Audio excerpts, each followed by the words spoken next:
बच्चे। तो आज हम लोग इसका जो साइंस वाला जो है पार्ट 2 ला रहे हैं और पिछले वीडियो पर आप लोगों का शानदार रिस्पॉन्स रहा है, इसके लिए बहुत बहुत धन्यवाद आप लोगों को। और फिर आज हम लोग साइंस के ऑब्जेक्टिव प्रश्न कर रहे हैं। इस चैनल पर आपको मैट्रिक एग्जाम 2026 बिहार बोर्ड का कंप्लीट तैयारी कराया जाएगा, इसलिए आप इसको ज़्यादा से ज़्यादा शेयर भी कीजिए अपने दोस्तों के बीच में। चलिए ज़्यादा समय नहीं लेंगे आप लोगों का, हम लोग शुरू करते हैं। पहला क्वेश्चन है कि प्राकृतिक चुनाव द्वारा जीवों का विकास कहलाता है। देखिए, एक थे डार्विन साहब जिन्होंने प्राकृतिक चयन का सिद्धांत दिया था। कौन दिया था? डार्विन दिया था ना, इसीलिए इसको हम लोग डार्विनवाद कहते हैं। डार्विन का नाम आप लोग सुने होंगे, इन्होंने ही जो है प्राकृतिक चयन का सिद्धांत दिया था, जो यह बतलाता है कि कोई भी जीव इस प्रकृति में जो श्रेष्ठतम जीव होता है वही टिकता है, और जो वातावरण के साथ अनुकूलित नहीं होता है वो क्या करता है? डिस्टिंक्ट कर जाता है, विलुप्त हो जाता है। जैसे कि इसका उदाहरण है शुतुरमुर्ग जो बहुत बड़ा पक्षी होता था, आज वो विलुप्त कर गया है क्योंकि वातावरण में वो एडेप्ट नहीं कर पाया। तो इसका आंसर जो है मेंडलवाद नहीं होगा। मेंडल साहब अनुवांशिकी पर काम किए थे, बताएंगे। लमार्कवाद भी नहीं होगा, इसका आंसर हो जाएगा कौन? डार्विनवाद। चलिए आगे चलते हैं। हरे पौधे कहलाते हैं। देखिए, हरे पौधे जो होते हैं बाबू, ये प्रकाश संश्लेषण करते हैं। क्या करते हैं? प्रकाश संश्लेषण, ठीक है। और इसीलिए ये C6H12O6 ग्लूकोज का निर्माण करते हैं। किसका निर्माण करते हैं? ग्लूकोज का निर्माण करते हैं। इसीलिए ये हो गया उत्पादक। क्या हो गया बुआ? उत्पादक। ये हो गया उत्पादक। और हरे पौधे को जो जीव खाता है, जैसे कि शाकाहारी जीव, कौन जीव खाएगा? शाकाहारी जीव खाएगा। तो जैसे कि गाय हो गया, भैंस हो गया, बकरी हो गया, हिरण हो गया, ये सब शाकाहारी जीव है। तो ये हो जाएगा प्राथमिक उपभोक्ता, प्राइमरी कंज्यूमर। इसको हम लोग क्या कर देंगे बाबू? प्राथमिक उपभोक्ता। उपभोक्ता, प्राथमिक उपभोक्ता। इसको जो खाएगा वो हो जाएगा मांसाहारी जीव। क्या हो जाएगा? मांसाहारी जीव, ठीक है। इसको हम लोग द्वितीय उपभोक्ता, तृतीय उपभोक्ता इस प्रकार से कहेंगे। तो हरे पौधे क्या कहलाते हैं? हरे पौधे उपभोक्ता नहीं, उपभोक्ता हम लोग हुए, ठीक है। अपघटक भी नहीं, तो क्या हो जाएगा? उत्पादक। चलिए अगले प्रश्न पर चलते हैं। अंडोत्सर्ग का कारण है FSH, follicle stimulating hormone. Follicle stimulating hormone ना। चलिए याद कीजिए, आगे बढ़ते हैं हम लोग। लैंगरहैंस की द्वीपिका पाई जाती है। देखिए, हमारे छोटी आंत के नीचे जो होता है एक ग्रंथि पाई जाती है, जिसको हम लोग कहते हैं अग्नाशय। क्या कहते हैं बाबू? अग्नाशय। अग्नाशय, अंग्रेजी में इसको पैंक्रियाज बोलते हैं। क्या बोलते हैं? पैंक्रियाज। उसी के अंदर एक ग्रंथि पाई जाती है जिसको हम लोग कहते हैं लैंगरहैंस की द्वीपिका। अंग्रेजी में इसको आइसोलेट्स ऑफ लैंगरहैंस भी बोलते हैं। तो इसका आंसर हो जाएगा लैंगरहैंस की द्वीपिका। क्या हो जाएगा? लैंगरहैंस की द्वीपिका। कहां पाया जाएगा? तो अग्नाशय में। कहां हो जाएगा? अग्नाशय में। दोनों में होगा, अग्नाशय होगा इसका उत्तर। चलिए अब आगे बढ़ते हैं बाबू। थायरॉक्सिन हार्मोन के संश्लेषण में निम्नलिखित में से किसका होना आवश्यक है? तो इसका आंसर हो जाएगा बाबू आयोडीन। किसका? आयोडीन हो जाएगा। थायरॉक्सिन हार्मोन जो होता है ना, एक प्रकार का ग्रोथ हार्मोन होता है ना, ये जो होता है आयोडीन इसका उदाहरण होगा। निश्चित कणिकाएं, देखिए हम लोग न्यूरॉन पढ़ते हैं। हमारे शरीर की सबसे लंबी कोशिका न्यूरॉन या तंत्रिका कोशिका कहते हैं। क्या कहते हैं? तंत्रिका कोशिका, ठीक है। इस प्रकार से आप लोग पढ़े होंगे फिगर, इसका इस प्रकार से हम लोग पढ़ते हैं ना। इस प्रकार से हम लोग इसको करते हैं। केंद्रक होता है और इसी में पाया जाता है कथी? न्यूरॉन। क्या पाया जाता है बाबू? न्यूरॉन। इसका आंसर हो जाएगा कथी? न्यूरॉन। क्या हो जाएगा? न्यूरॉन। इसका आंसर क्या हो जाएगा? न्यूरॉन हो जाएगा। इसका आंसर क्या हो जाएगा? न्यूरॉन हो जाएगा। इसका आंसर क्या हो जाएगा? मसलेट कर लो। चलिए फोन आ गया था मेरा। चलिए आगे बढ़ते हैं थोड़ा सा बाबू। इसका आंसर क्या हो जाएगा? न्यूरॉन, तंत्रिका कोशिका। अब आगे बढ़ते हैं। मानव मस्तिष्क का वजन, देखिए मानव मस्तिष्क का औसत वजन जो होता है ना, ठीक है, इसको 1.3 kg से 1.5 kg होता है, ठीक है। लेकिन इसमें रेंज जो है वो हमारे ए नंबर हो जाएगा 1.5 kg से 2 kg। मानव मस्तिष्क का औसत वजन कितना हो जाएगा? 1.5 kg से 2 kg। चलिए अब आगे बढ़ते हैं। निकट दृष्टि दोष अथवा दूर दृष्टि दोष के निवारण हेतु प्रयुक्त लेंस का द्वारा बना प्रतिबिंब। देखिए, निकट दृष्टि दोष में हम लोग जानते हैं कि अवतल होता है, दूर दृष्टि में उत्तल होता है। तो दोनों स्थिति में कौन सा प्रतिबिंब बनता है? काल्पनिक और सीधा प्रतिबिंब। कैसा प्रतिबिंब हो जाएगा बाबू? काल्पनिक और सीधा प्रतिबिंब होगा ना। चलिए अब थोड़ा सा और आगे बढ़ते हैं बाबू। साइड मिरर के रूप में निम्नलिखित में से कौन प्रयुक्त होता है? तो साइड मिरर के रूप में हम लोग पढ़े हुए हैं बाबू, कौन होता है, तो उत्तल दर्पण प्रयुक्त होता है ना। क्यों हम लोग पढ़े हैं, क्योंकि उत्तल दर्पण का दृश्य कभी कभी 2 नंबर में भी प्रश्न पूछा जाता है कि साइड मिरर के रूप में उत्तल दर्पण का प्रयोग किया जाता है। क्यों, उसमें हम लोग लिखते हैं चूंकि इस लेंस का दृष्टि क्षेत्र काफी विस्तार होता है, इसीलिए इसका प्रयोग हम लोग किसमें करते हैं, साइड मिरर के रूप में करते हैं। इसमें प्रतिबिंब कैसा बनता है ना, तो काल्पनिक बनता है और सीधा बनता है। तो इसका उत्तर हो जाएगा उत्तल दर्पण, उत्तल दर्पण, उत्तल दर्पण। ई नहीं होगा, ई नहीं होगा, ई नहीं होगा, क्या हो जाएगा, उत्तल दर्पण हो जाएगा ना। चलिए अब थोड़ा सा पढ़े, तो अवतल लेंस द्वारा प्रतिबिंब होता है ना। देखिए अवतल लेंस के बारे में हम लोग खूब बढ़िया से पढ़े हुए हैं। इस लेंस को हम लोग क्या कहते हैं, अवतल लेंस कहते हैं ना। तो इसमें जब भी प्रतिबिंब बनता है तो बाबू कैसा बनता है, आभासी बनता है। कैसा बनेगा, आभासी। हम लोग पढ़ते हैं इस प्रकार से जाता है ना, इस प्रकार से। तो यहाँ पर कैसा प्रतिबिंब बन रहा है, आभासी प्रतिबिंब बन रहा है।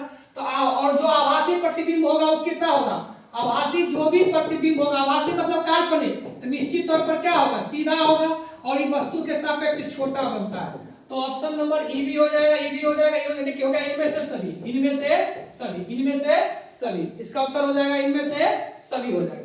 चलिए अब थोड़ा सा आगे बढ़ते हैं बाबू। ऊर्जा का ऐसा ही मात्रक, इस हम लोग बहुत याद किए हुए हैं, जूल। ऊर्जा का ऐसा ही, देखिए गलती से ऑप्शन नंबर ए और बी दोनों है, आप लोग याद रख लीजिए जूल। क्या रख लीजिएगा, जूल। ऊर्जा का ऐसा ही मात्रक जूल होता है। चलिए अब आगे बढ़ते हैं हम लोग। आकाश का नीला रंग होना किस घटना का परिणाम है, तो इसको हम लोग प्रकाश का परिकिरणन कहते हैं। प्रकाश का परिकिरणन, प्रकाश का परिकिरण। देखिए प्रकाश की किरणें जब आती है तो वातावरण में जो धूल कण है उस पर पड़ के प्रकाश परिकिरणित होता है। क्योंकि प्रकाश का परिकिरणन सबसे ज्यादा नीला रंग का होता है, इसीलिए आसमान कैसा दिखता है, नीला। हाँ ठीक है, आसमान कैसा दिखता है, नीला। चलिए अब थोड़ा सा और आगे बढ़ते हैं बाबू। सामान्य नेत्र के लिए स्पष्ट दर्शन की न्यूनतम दूरी हम लोग खूब बढ़िया से याद करते हैं, 25 सेंटीमीटर। कितना होता है बाबू, 25 सेंटीमीटर। स्पष्ट दर्शन की न्यूनतम दूरी 25 सेंटीमीटर, और अगर महत्तम दूरी पूछेगा तो वो हो जाएगा अनंत। क्या हो जाएगा, अनंत। क्या हो जाएगा, अनंत, अनंत, इनफिनाइट। इसका आंसर हो जाएगा 25 सेंटीमीटर। ई सी नंबर ऑप्शन क्या हो जाएगा, 25 सेंटीमीटर। चलिए अब आगे बढ़ते हैं, थोड़ा सा आगे बढ़ते हैं। किसी उत्तल लेंस का फोकस दूरी 50 सेंटीमीटर, हमको एफ दे दिया है, और चूंकि उत्तल लेंस है, उत्तल लेंस का फोकस दूरी क्या होता है, पॉजिटिव, तो 50 सेंटीमीटर। तो उसकी क्षमता हम लोग पढ़ते हैं P बराबर 1/f। सेंटीमीटर को बदल देंगे किस चीज में, मीटर में, तो 100 से भाग दे देंगे, ये हो जाएगा 1/2, यानी कि P बराबर हो जाएगा 1/2, सॉरी 1/1/2। ये 2 ऊपर चल जाएगा, यानी कि 2 + 2 डायोप्टर। क्या हो जाएगा, +2 dioptre, +2 dioptre. Option number C, option number C. अगर अवतल लेंस होता है तो -2 डायोप्टर, अवतल लेंस होगा, अरे सॉरी डी, ऑप्शन हम सी बोल दिए, डी। क्या हो जाएगा, डी हो जाएगा ना। चलिए अब आगे बढ़ते हैं हम लोग। एक प्रिज्म के कितने सतह होते हैं, 5। कितने सतह होते हैं, 5।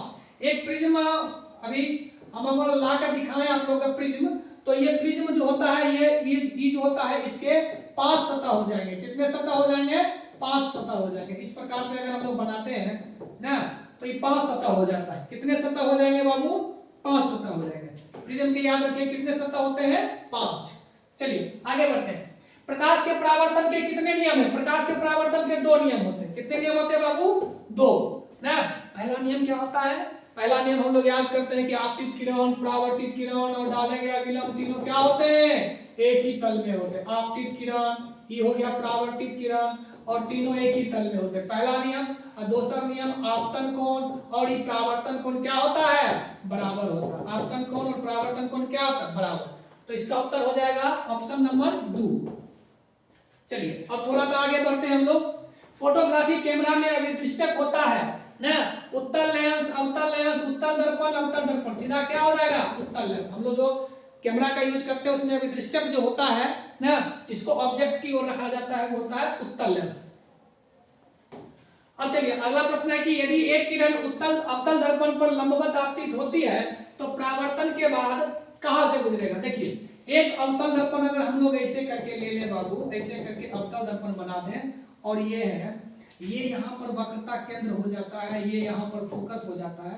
लंबवत अगर 90 डिग्री पर थोड़ा सा हम लोग इसको करें, 90 डिग्री पर ले जाए ऐसे, तो ये पुनः इसी से चल जाएगा। किससे चल जाता है? इसी पर लौट जाता है। हम लोग जानते हैं कि अगर समांतर ले जाएंगे तब कहां से जाएगा? फोकस से। समांतर ले जाएंगे तब कहां से आएगा? फोकस से। और अगर फोकस से ले गए तब कहां से जाएगा? तो समांतर हो जाएगा। क्या हो जाएगा बाबू? समांतर हो जाएगा। अगर फोकस से ले गए तो परावर्तन के बाद समांतर, अगर समांतर ले गए तो परावर्तन के बाद फोकस, अगर लंबवत ले गए तो वक्रता केंद्र से गुजरेगा। कहां से? वक्रता केंद्र से। ऑप्शन नंबर बी वक्रता केंद्र। चलिए अब हम लोग देखें, यदि एक प्रिज्म से एक वर्णित किरण गुजरे तो इसका नहीं होगा वर्ण विक्षेपण। देखिए बाबू, वर्ण विक्षेपण के लिए श्वेत प्रकाश चाहिए और श्वेत प्रकाश 7 रंगों का क्या होता है? मिश्रण होता है। ठीक है, जो कि एक रंगीन पट प्राप्त होता है। 1 2 3 4 5 6, एक और ले लीजिए 7। VE BGYO याद होगा आप लोग को। Very V for violet, violet मतलब बैगनी ना। E फॉर इंडिगो, इंडिगो मतलब जामुनी। B फॉर ब्लू, ब्लू मतलब नीला। G फॉर ग्रीन, ग्रीन मतलब हरा। Y फॉर येलो, येलो मतलब पीला। और O फॉर नारंगी, ऑरेंज। R फॉर लाल। अगर केवल एक रंग गुजारेंगे तो इसका वर्ण विक्षेपण नहीं होगा। श्वेत प्रकाश गुजारेंगे प्रिज्म से तब वर्ण विक्षेपण होगा ना। ठीक है, तो इसलिए इसका क्या नहीं होगा? वर्ण विक्षेपण। इसी में कभी कभी आपको पूछेगा कि किस किरण का बंकन सबसे कम होगा? तो लाल, देखिए सबसे कम मुड़ा है। और किसका सबसे अधिक होगा? बैगनी। देखिए सब पूछेगा तरंग दैर्घ्य किसका अधिक है, तब उसका हो जाएगा लाल। तरंग दैर्घ्य किसका अधिक है बाबू? लाल। और सबसे कम किसका है? बैगनी का। किसका? बैगनी का ना। ठीक है, थोड़ा सा आगे बढ़े अगर हम लोग ना, पवन विद्युत जनित्र में कुंडली को घुमाने के लिए काम मूलतः करती है। देखिए पवन विद्युत जनित्र अगर हम लोग करें तो उसमें हम लोग जो होता है उच्च दाब की हवा, स्थिर हवा, गतिमान हवा, इनमें से कोई नहीं। देखिए गतिमान हवा का प्रयोग करेंगे। किसका करेंगे? गतिमान हवा का प्रयोग करेंगे। तो आज हम लोग यही रहते हैं, फिर इसका अगला पार्ट जो होता है नेक्स्ट वीडियो में आप लोग को प्रोवाइड किया जाएगा। तब तक मन लगाकर पढ़ते रहिए और अधिक से अधिक इस चैनल को क्या कीजिए तो शेयर कीजिए। थैंक यू, मिलते हैं हम लोग नेक्स्ट वीडियो में।